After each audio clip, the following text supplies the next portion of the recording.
حضرت ابراہیم علیہ السلام کی عادت تھی کہ مہمان کے بغیر کھانا نہیں کھاتے تھے، اور جو کھانا مہمان کے ساتھ کھایا جائے اس کا حساب بھی نہیں ہوگا۔ ساری زندگی ان کو معمول رہا ہے۔ ایک دن بھوک لگی، گھر والوں کو کھانا پکانے کا کہا اور خود مہمان ڈھونڈنے نکلے۔ ایک شخص کو جو کہ بوڑھا تھا لے آئے، دسترخوان پہ بٹھایا، کھانا جب لگ گیا اس کو کہا اللہ کا نام لے کے شروع کرو۔ اس نے کہا میں تو اللہ کو نہیں مانتا۔ آپ نے فرمایا کہ میں تیرے سے کوئی ربط، رشتہ اور تعلق نہیں رکھتا، اللہ ہی کے نام پہ تجھے کھلا رہا ہوں، تو میرے رب کا نام تجھے کم از کم لینا چاہیے۔ اس نے کہا میں تو بتوں کا پجاری ہوں اور روٹی کے چند ٹکڑوں کے لیے اپنے بتوں سے بے وفائی نہیں کر سکتا۔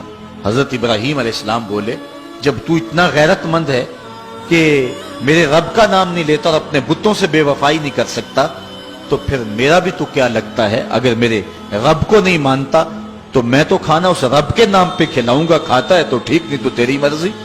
وہ حضرت ابراہیم علیہ السلام کے دسترخوان سے اٹھ کے چلتا بنا، وہ گیا تو جبریل امین حاضر ہو گئے، سلام دیا، سندیسہ سنایا۔ رب کہتا ہے اے میرے خلیل، تو نے میرا ایک بندہ ناراض کر دیا۔ یا اللہ وہ تیرا بندہ تھا، وہ تو تیرا نام لینا گوارا نہیں کرتا تھا، اور تو فرما رہا ہے کہ وہ میرا بندہ تھا۔ ارشاد ہوا ابراہیم بتاؤ اس کی عمر کتنی ہوگی؟ یا اللہ 80 سال کے قریب ہوگی۔ کہا اتنا عرصہ ہو گیا نا میں اس کو رزق دے رہا ہوں، تم ایک دن نہیں کھلا سکے؟ اب حضرت ابراہیم اس کو ڈھونڈ رہے ہیں، وہ دور پہاڑ پہ جا چکا ہے۔ اس کے قریب پہنچے، کہا میاں کھانا ٹھنڈا ہو رہا ہے جلدی آؤ۔ اس نے کہا ایک شرط ہے، تمہارے رب کا نام نہیں لوں گا۔ کہا نہ لینا آؤ۔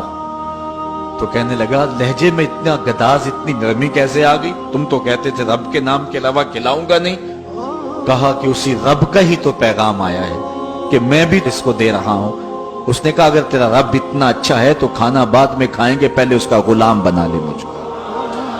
تو وہ رب ہے سب کا، ہمارا حق ہے کہ ہم اس کی پوجا کریں۔ اور اللہ تعالیٰ جل شانہ نے ارشاد فرمایا یا ایھا الناس اعبدوا ربکم، اپنے رب کی عبادت کرو۔ ایک تو وہ تمہارا رب ہے، اور پھر الذی خلقکم، اس نے تمہیں پیدا بھی کیا ہے۔ توجہ چاہوں گا کتنی شان ہے کہ اس نے تخلیق بھی کیا اور پھر اس نے تمہاری تربیت بھی کی۔ جو تخلیق بھی کرے اور تمہاری تربیت بھی کرے، کیا اس کا حق نہیں ہے کہ اس کے حضور سجدہ ریزیاں کی جائیں؟ ساری زندگی انسان ماں کی خدمت کرتا رہے تو بتاؤ ماں کی خدمتوں کا بدلہ دے سکتا ہے؟ ماں کے پیار کا صلہ دے سکتا ہے؟ تو انسان جتنی مرضی خدمت کر کے ماں باپ کو راضی کرنے کی کوشش کرے وہ تو راضی ہوتے ہیں، بلکہ نالائق اولاد کے لیے ماں باپ کی دعائیں اور زیادہ ہوتی ہیں۔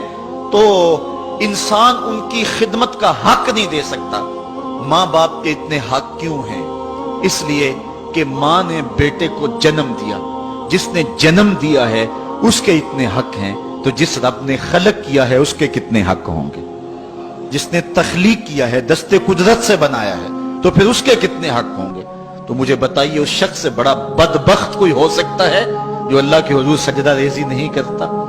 صبح کے وقت چڑیاں بھی اللہ کا نام لے رہی ہوتی، حشرات الارض بھی رب کا نام پکار رہے ہوتے ہیں، بلوں سے سر نکال کر جانور بھی اللہ کا نام پکار رہے ہوتے ہیں، اور اس شخص سے بڑا بد نصیب زمانے میں کوئی نہیں ہے کہ جو اللہ کی حضور جھکنا نہیں جانتا، جو اللہ کی حضور جو ہے وہ عبادت کا سر نہیں رکھتا۔ وہ رب ہے جو تمہیں پیدا کرنے والا ہے۔ ماں کے رحم کے اندر کون نقش و ونگار دینے والا ہے؟ کس نے گوشت کے لوتھڑے کو بولنا سکھایا ہے؟ کس نے چشم خانوں کے اندر روشن چراغ رکھ دیے ہیں؟ اور کس نے سر کے اندر ایک نشیط اور روشن دماغ رکھ دیا ہے؟ کس نے ہاتھوں کو پکڑنے کی قوت دی اور کانوں کو شنوائی کی طاقت دی؟ اور کس نے جو ہے وہ سونگھنے کی قوت اور قوت شامہ ناک کے نتنوں کے اندر رکھ دی؟ کون ہے جو ٹانگوں میں زور پیدا کرتا ہے؟ کون ہے جس نے چھاتی کو طاقت دی؟ کون ہے جس نے انسانیت کو احسن تقویم بنایا؟ انسان کیا تیرا حق ہے کہ مسجد کے قریب سے تو گزر جائے اور اللہ کا نمائندہ پکار رہا ہو حی علی الصلاۃ حی علی الفلاح، آجا نیکی کی طرف، آجا نماز کی طرف، اور تو جو ہے وہ اس کو سننے کے باوجود گزر جائے؟ ایسا ہو سکتا ہے کہ تو اس کے حضور آئے نہ، حاضر ہی نہ ہو؟ یہ بد نصیبی نہیں تو اور کیا ہے؟ اللہ تعالیٰ جل شانہ ہمیں اپنی عبادت کی توفیق نصیب فرمائے۔